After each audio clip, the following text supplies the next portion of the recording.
Tips and tops channel को subscribe करना बिल्कुल फ्री है। सब्सक्राइब करें और इस बेल आइकन को दबाएं हमारे नए वीडियोस सबसे पहले देखने के लिए।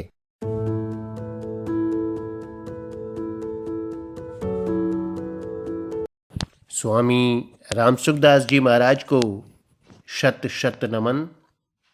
आज का विषय है हम भगवान में तथा भगवान हमारे में हैं। महाराज जी के शब्दों में एक मार्मिक बात है कि हम वास्तव में जो चाहते हैं वह सदा हमारे में है और हम सदा उसमें हैं। हमारी वास्तविक इच्छाएं तीन हैं। पहली, सत्य की इच्छा कि मैं सदा जीता रहूं, कभी मरूं नहीं। दूसरी, चित्त की इच्छा मैं सब कुछ जान जाऊं, कभी किसी विषय में अनजान न रहूं। और तीसरी, आनंद की इच्छा कि मैं सदा सुखी रहूं, कभी दुखी न रहूं। ये तीनों ही इच्छाएं सत चित आनंद स्वरूप परमात्मा की हैं।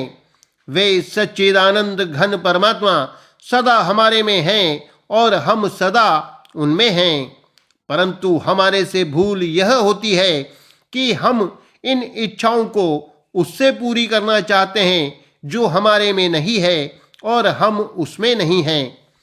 तात्पर्य है कि हम शरीर से जीना चाहते हैं, बुद्धि से जानकार बनना चाहते हैं और इंद्रियों से सुखी होना चाहते हैं। इस प्रकार हम तीनों इच्छाओं को संसार से पूरी करना चाहते हैं जो कि असत, जड़ और दुख स्वरूप है।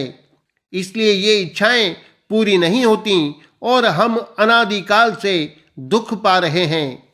चाह तो करें सत चित आनंद की और पूरी करना चाहें असत जड़ दुख रूप संसार से, कितनी मूर्खता की बात है। शरीर और संसार के निरंतर बदलने का अनुभव सबको होता है, पर अपने बदलने का अनुभव कभी किसी को नहीं होता। शरीर बालक से जवान और जवान से बूढ़ा हो जाता है, पर मैं वही हूँ, इसमें अर्थात स्वयं में कोई परिवर्तन नहीं होता। इसलिए हम संसार में नहीं हैं और संसार हमारे में नहीं है। तात्पर्य है कि संसार हमारे से अलग है और परमात्मा हमें नित्य प्राप्त है। जो अलग है उसको प्राप्त मानना और जो नित्य प्राप्त है उसको अलग अर्थात अप्राप्त मानना, इसके समान कोई पाप नहीं है। जो अन्य प्रकार का होते हुए भी आत्मा को अन्य प्रकार का मानता है, उस आत्मघाती चोर ने कौन सा पाप नहीं किया, अर्थात उसने सब पाप कर लिए। जो हमारे से अलग है उसकी सेवा करनी है और जो हमारे में है उसको अपना मानना है। ऐसा करने से संसार से माना हुआ संबंध टूट जाएगा और परमात्मा का वास्तविक संबंध जागृत हो जाएगा। परमात्मा का संबंध जागृत होने पर प्रेम की प्राप्ति हो जाएगी, जो मनुष्य जीवन का चरम लक्ष्य है।